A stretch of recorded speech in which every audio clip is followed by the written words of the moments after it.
Alright, hello beautiful people. This is Dr. Goff. Sorry, I have to miss a second day in a row for you. So, because of that, I wanted to go ahead and make sure that you guys didn't miss out on instruction.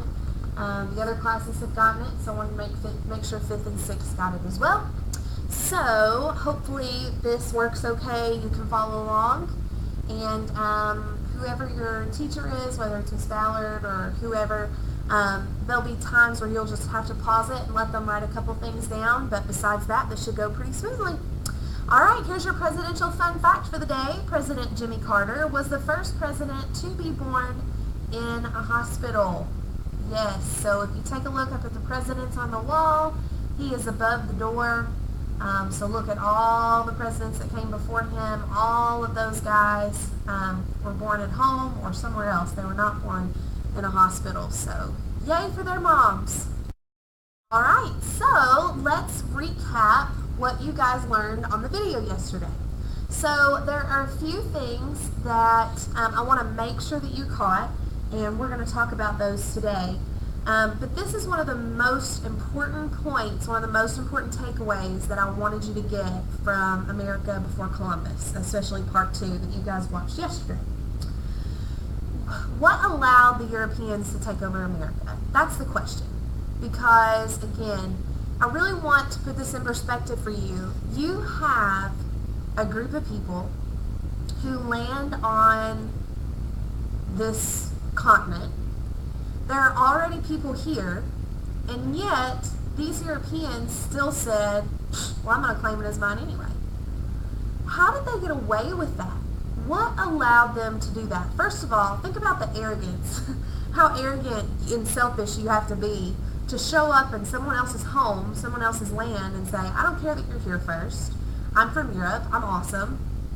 And so I'm going to claim this land for myself and for my country. What allowed them to do that? That's the question. And so the first thing, is it because the Europeans had more men than the Native Americans? Maybe is it because they had bigger armies, or there was like 1 million Europeans and only 100 Native Americans? No, it wasn't that, because there were tons more Native Americans here than there were Europeans. Was it because Europeans are smarter? Unfortunately, we live in a world where sometimes that is taught and has been taught throughout history, that white people are smarter than other people. Couldn't be further from the truth. We are all humans, and all humans are smart and talented and have things that they have going for themselves. So that's definitely not the case. The Europeans were not smarter than the Native Americans. Was it because they had better technology? No, that wasn't it either. Although they did have better technology, right? Not that you could call a horse technology, but in a way it kind of is. So obviously the Europeans riding horses helped them out. So that was important. But, they had guns, so that was important. That definitely helped. But I'm telling you guys, this is very important that you understand this. The Europeans did not just show up and take over America just because they had guns and horses. Was it an advantage? Absolutely. But the Native Americans had advantages too. They knew the land better than the Americans did. They were able to hide, and they were able to fight in ways that Europeans had not been exposed to, and all that. So it's not just that Europeans were smarter or better fighters and had better technology. Is it just because the Native Americans gave up? They were like, okay, you know what? You're here. You got your big horses. You got all your stuff. You guys could just have this. We'll just mosey on. No, that's not it. This was their home, and they fought tooth and nail to be able to stay here. They did not want someone to come in and take away everything they'd always known. So how? How did the Europeans pull it off?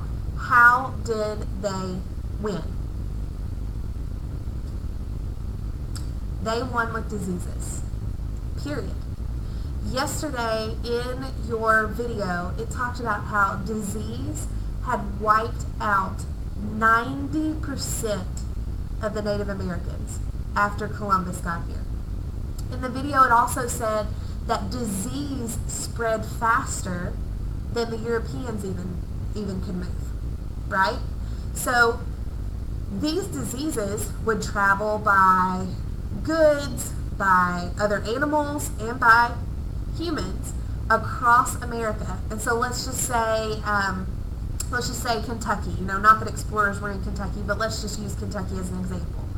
Let's say the Europeans landed on the coast of the United States, or of North America, which you can see on the map to the left of the screen there that I have on the wall. Let's just say they rolled up to, you know, the East Coast, and they're making their way over to Kentucky, which is in the yellow, as hopefully you already know. By the time the Europeans got to Kentucky, again, not necessarily Kentucky, just use that as an example. By the time they got there, people would already have been wiped out. Villages would have already been wiped out. Why? Because these diseases that came from Europe spread across the country and across all these people groups even before these people had ever seen a white person, had ever seen a European. And now, did Columbus and all them decide, you know, hey, let's wipe these people out with disease? No, it was more of a happy accident on their part, as sick as that is, to say that it's a great thing for a group, that another group got wiped out. That's how they were able to take over, okay? So I want you to know that it's not that these Europeans were better.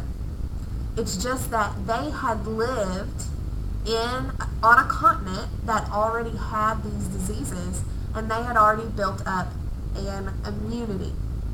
All right, so it's just like here. Did you know that when you get a vaccine, all a vaccine is they are injecting a little bit of the disease that they're vaccinating you against, like your shots. They're injecting that into your body. So, for example, a flu shot. Did you know that the flu shot is them injecting flu, the influenza virus, into your body? It is. The reason why it works, the reason why putting flu in your body can help you stay away from getting the flu or prevent you from getting the flu, is because when your body's exposed to something, it learns how to fight it off. And so when your body is exposed to a small dose of the flu, your white blood cells, and I'm not a science teacher, but all that, you know, good science stuff happens in your body, and your body learns how to resist it, how to fight it off. And so these diseases were something that Native Americans had never been exposed to. And all of a sudden, not only are they in this country, but they're spreading rapidly.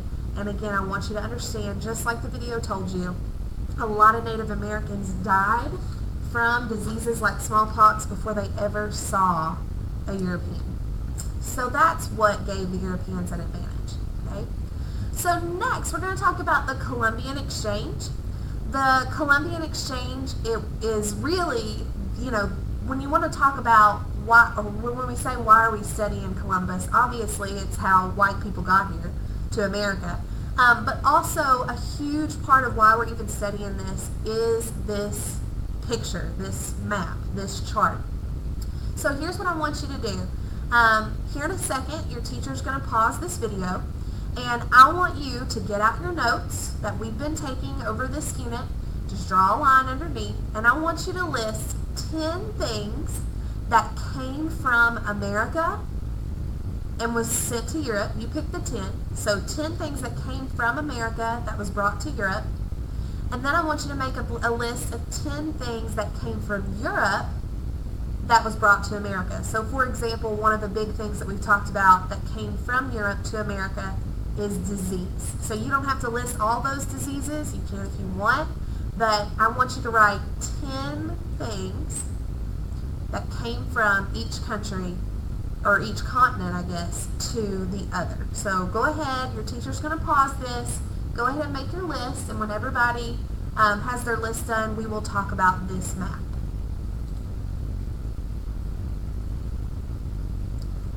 Okay, so hopefully you guys have this written down. Hopefully your teacher paused this and has started it again. So let's talk about this map for a second. This map has huge implications for our country because this is how we got a lot of new things. So imagine not having grapes or bananas or sugarcane or bees. That may seem like a great thing to you. They actually brought the bees on purpose because they wanted the honey. Imagine not having wheat or livestock. All right? So part of the Columbian exchange was that these goods on the bottom arrow came from Europe to America. The other exchange that happened is that we sent all of these crops and I guess an animal to Europe. So again, before Columbus came, Europe did not have vanilla, peanuts, turkey, pumpkins, anything like that, okay? There's one big thing I want to point out to you, and that is right here, the tobacco. All right? So in your video yesterday, it talked about how rich people in Europe, when they brought tobacco over to Europe from the Americas, rich people started smoking it and obviously became addicted to it and wanted more tobacco. And so this brought a huge incentive to people who were going over to America. This made a huge incentive for them to grow as much tobacco and ship it over to Europe as possible. Now, they tried, and in some places maybe they were able to grow tobacco in Europe, but the climate, and remember the climate is the weather over a long period of time in a certain area. The climate in America, particularly in the southern part where we live in the south and further south, was perfect for growing tobacco. And Europeans figured this out. And so they said, what if we go claim big areas of land, we come in and we plant as much tobacco as possible, we harvest it, when we take it back to Europe, we're going to make a ton of money, right? And so that's what they did, but what's the problem? The problem is that you don't have anybody to work the fields. These people weren't willing to stay there. They didn't want to stay and farm and do all this tobacco stuff. They didn't want to do that. And so this is where we get slavery in America. This is where we get Africans coming from Africa to America to work for the Europeans who had claimed this land. And so again, they had killed off, all the natives had been killed off by disease, all the Native Americans, and they had more plantations than they knew what to do with because they had claimed all the land for themselves. So this is where the African slave trade really started to come into the United States. All right. We have talked about why did Columbus explore, right? And hopefully, again, you knew he was looking for better trade routes so that the Europeans didn't have to spend so much on getting the spices there. And so he was looking for a better trade route. But after Columbus got back and told everybody about his story, this is why people explored and why people came to America. So first off, they came because of God. You had a ton of missionaries who felt like it was their duty to go and talk to these Native Americans and share with them about Jesus and convert them to Christianity. So you had a lot of people come to share God. You also had a lot of people come because, Columbus told an outright lie and said that he found a bunch of gold when he came over here, even though he didn't. And that's in the song that you guys were supposed to have watched already. So they came for gold. They wanted to get rich. Also, you can say that they came to get the resources. That's how they also got rich. And last but not least, they came for glory. And that brings us to our very last slide. So go ahead and pause this video, and I want you guys to write line of demarcation for me. All right, so the line of demarcation came about because of these countries wanting glory. They wanted to be known as the country that claimed the most land in America and had access to the most resources in America. And so Spain and Portugal got into it all the time over who would get what land. And so Spain decided, this is very smart on their part, really stupid on Portugal's part, they said, okay, let's solve this. We're going to draw a line, and it's the Treaty of Tordesillas line. We're going to draw a line, and everything west of the line we're going to get, and everything east of the line you're going to get. And Portugal agreed to it. What? So here's the thing. How many people do you know personally who speak Portuguese? Not very many, right? It's not a common language in the Americas. But how many people do you know who speak Spanish? Exactly. This is why. Because Spain was able to